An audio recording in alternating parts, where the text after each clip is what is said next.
how you doing? Sorry it's taken me so long to update you all on my gastrectomy, on having my stomach removed. It's been 4 years nearly since I was diagnosed with cancer, and yeah, 3.5 years since having my stomach removed. And what a journey, hey? It's been really very interesting for me to connect with so many people all over the world that have gone through this very weird and very unusual procedure.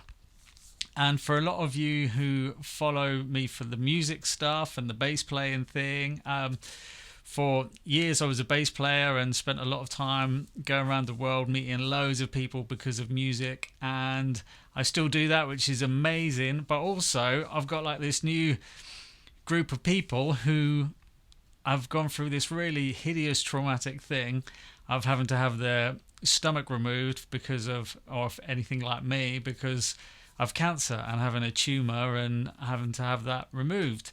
So yeah, the last few years have been really interesting in terms of just meeting so many people, and so many people on here on YouTube who have got in contact with me, who have going through a similar thing and asking me questions, and how did you cope with this, and what is this like, and all those kind of stuff. And it's been amazing just to connect with a new kind of audience, really, and actually to find my advice and just my story helpful. So yeah, so here I am. So this is me, like 3.5 years on since having my stomach removed. And so stomach completely removed, I have no stomach, and I have a part of my esophagus was removed as well because of cancer. And so my small intestine is pretty much connected to the remains of my esophagus, and there you go, off you go. And yeah, and managing that is interesting. So so if you're about to go through it, if you've just been diagnosed with cancer, stomach cancer, and you're about to go through it, and you think, what does life look like? Well, it looks like this. And the reason that I haven't been putting videos on about cancer is because I've been doing a lot of other things, like my work, my music, and all that kind of stuff, and I just haven't really had the time to kind of focus on the cancer thing, because that was all in the past and a long time ago. And yeah, I still very much aware that I don't have a stomach, and life is different now to what it was, but it's not bad. Life is good.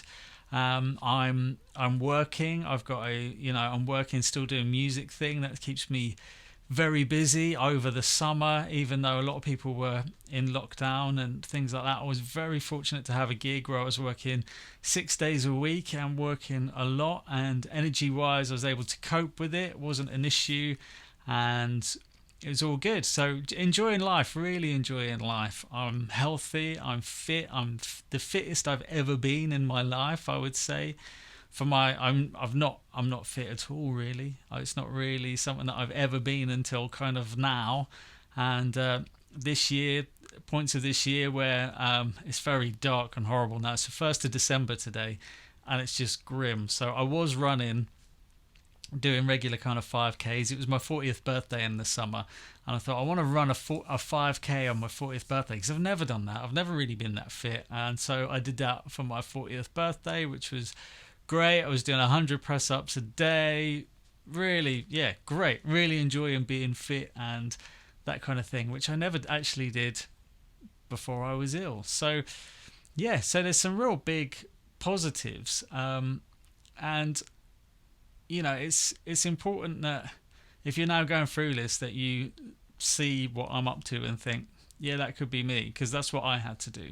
That's the way I got through it. I looked at people that had got through it when I was really under the cosh, and it was really difficult and really scary, and I was petrified. Was I going to survive this thing?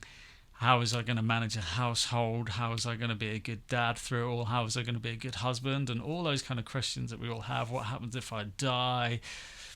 The big questions, the scary stuff. And I thought, well, what if I, instead of looking at all that negative stuff, what if I look at people that have got through this and that are doing really well? And what if I learn from them rather than the negative? And so that's what I chose to do.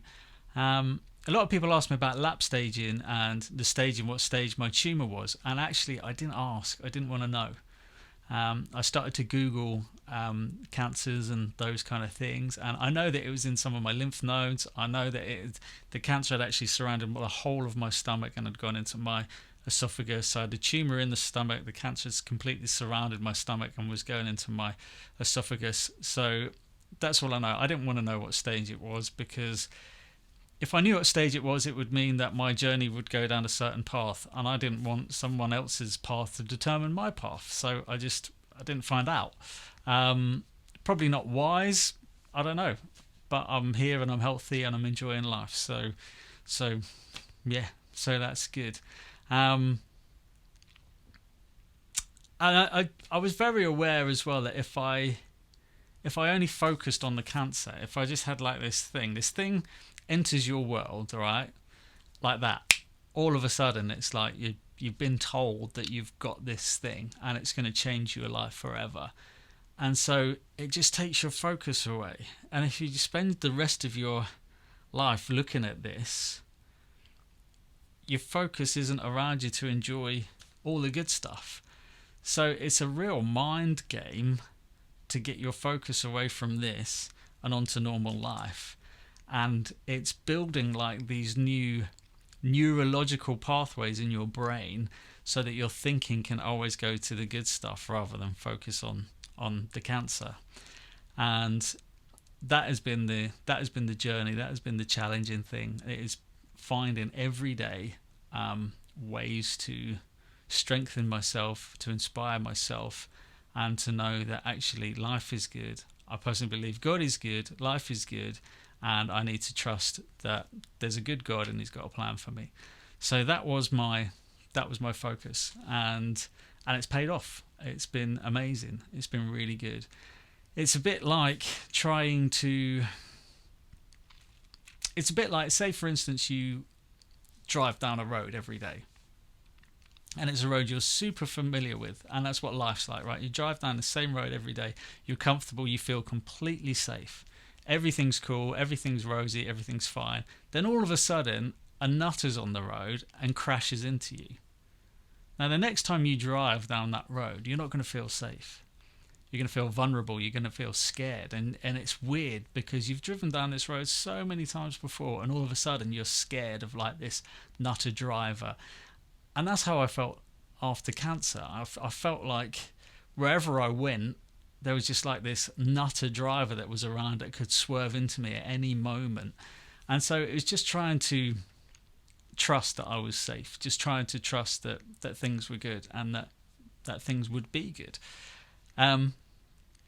So things that I've learned, some really important things that I would say helped me a lot are eating. Everyone asks me about diet. I get so many questions about diet. How do you eat? Because it's tricky and it's weird and all that kind of stuff. And I still after 3.5 years, I still don't feel hunger. I still don't get hungry and all that kind of stuff. And it's still bizarre. I get the munchies. I start eating things and can't stop. But I still don't get hungry. So that's very weird. But yeah, that's still the same. That hasn't changed. Something that I've learned, which is probably the best advice ever, is it's not what you eat, it's how you eat. And that's really important. I still have very small portions. So I have like a side plate with my food on. Like, so when I'm at home, I still have like, it's funny because my kids are quite grown up now. My youngest son is 12 and everyone's got big plates and I've got like a child's plate. And that's my food, and I'll eat that very slowly. I'll chew it up every mouthful and make sure it's completely, excuse me, make sure it's completely chewed up. Make sure that what I'm swallowing is, not big lumps, not things that I'm gonna feel and gonna make me uncomfortable. So really chewing your food is really important. And when the food goes down into your small intestine, that's like where the party happens in terms of nutrients, right? So that's where all the nutrients come out. That's where your body gets a lot of the good stuff from. So when your food's in there, your small intestine is really kind of getting out as much as it can, all the good stuff. And what I've learned not to do is to eat my food and then have a drink, because if I eat my food's all in that area where it's getting all the nutrients, and then I'll have a drink and I'll just flush it through, and then I'm not getting the goodness out of that food. I'm not getting the most potential out of that food. So don't, after you eat something, don't drink straight away. I find that this gives me a lot more energy, and just spacing it out, so leaving like at least half an hour before I have a drink, and that's really helped. So really chew your food, give yourself plenty of time after you've eaten to then have a drink. Exercise, really important. Get out for a walk. It gets everything moving. It gets your system moving. It makes you feel better. It makes you feel fit. It makes you feel like you're doing good. It makes you feel like you've done more today than you did yesterday. It gives you progress. So exercise, do bits of exercise. That's so important to get your system kind of moving, and the more your body needs, the more it will take. So the more it needs from nutrients, the more it will take, and the more you'll be able to eat. But still don't eat loads, and you can kind of, so I'll have like my normal meals, but I'll snack in between those and have maybe a packet of crisps, or some biscuits, or really healthy stuff. But just sort of snacking and having bits and pieces in between those meals really helps. And drinking water as well. When you do drink, make sure you do actually drink a good amount. So with drinking as well, I found that I was losing a lot of energy because of drinking. So I sort of went quite extreme and didn't drink a lot because I wanted to get the most out of food, and then ended up really dehydrated, and I ended up getting a kidney stone that was horrendous. And so that was really painful. All of a sudden I'm in absolute agony. Wife has to take me to the hospital in the middle of the night. I'm like not sure what is going on. It's all crazy, all scary, all weird. Turns out to be a kidney stone. It's like, oh, thank goodness it's not cancer. It's just a kidney stone, because I'm not drinking properly. I'm looking after myself well in one way, but then not in another, and all that kind of stuff. So yeah. So there you go. So that's kind of my top tips. But I'm still here. I'm still loving life. Life's still good, and it can be the same for you too. I'm still working, still traveling. I've been touring.